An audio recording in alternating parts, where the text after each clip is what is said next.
When the Galactic Alliance inducted humanity, most species saw them as a curiosity, a primitive deathworld species with stubbornness mistaken for bravery.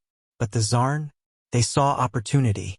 The insectoid Zarn had dominated the exploration core for centuries. Tall, carapaced, and genetically enhanced for logic, they considered themselves the natural leaders of the Alliance. They viewed humans as expendable, useful cannon fodder.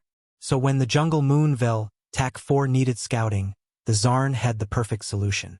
Send the human, General Crix hissed, his mandibles clacking in amusement. Let's see what this mammal is really made of. The mission was simple. Chart the jungle's surface and identify the source of seismic tremors. Every drone and Zarn scout sent before had vanished. So they sent Staff Sergeant Cole Maddox, a human from Earth. Former Special Forces. Lone survivor of 6 planetary campaigns. Quiet, observant, and, most dangerously, bored.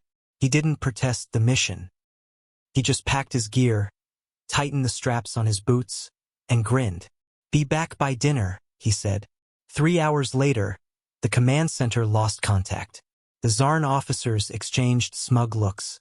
Expected, Crix said. He's either dead or digesting. The others laughed. Somewhere in the back, a young Hellari cadet frowned but stayed silent. Day 1 passed. Day 2. Then a week. Nothing. Until the scanners picked up movement. One life form, approaching fast. When the Zarn focused their feeds on the treeline outside the base perimeter, they froze. It was Maddox, alive, covered in dirt, scars and sap, but smiling. And behind him lumbered a towering, scaled monster. The Veltac Alpha, the beast that had killed 24 soldiers. A predator the size of a dropship. 6 legs, armored hide, teeth like blades.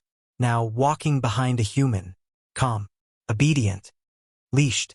Maddox strolled into camp as if returning from a morning jog.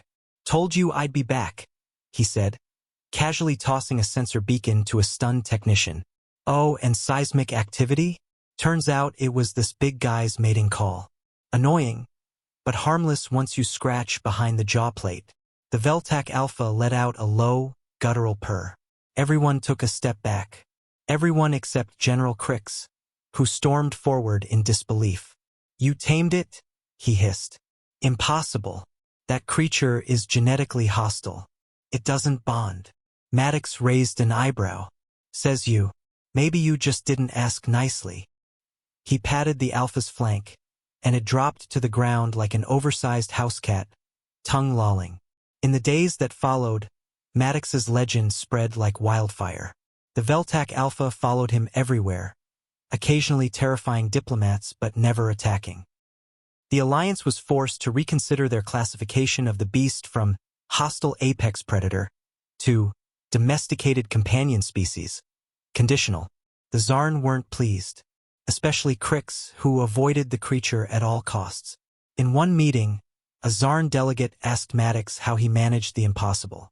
He leaned back, boots on the table. Simple, he said. Where I'm from, we don't just fight monsters.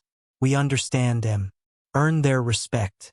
And if that doesn't work, he grinned, out-stubborn them. The story became a symbol. Where other species saw death, humans saw challenge. Where others feared beasts, humans found allies. It wasn't just strength. It was something worse. Adaptability, empathy, refusal to quit. And that made them the most dangerous species in the galaxy.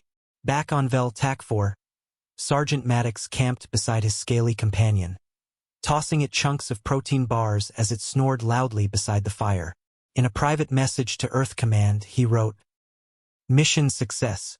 Beast is friendly. Camped for now. Also, request approval for transport.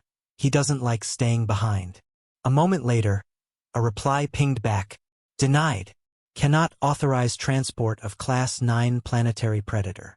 Maddox stared, then sent another message. Too late. He's already on the ship.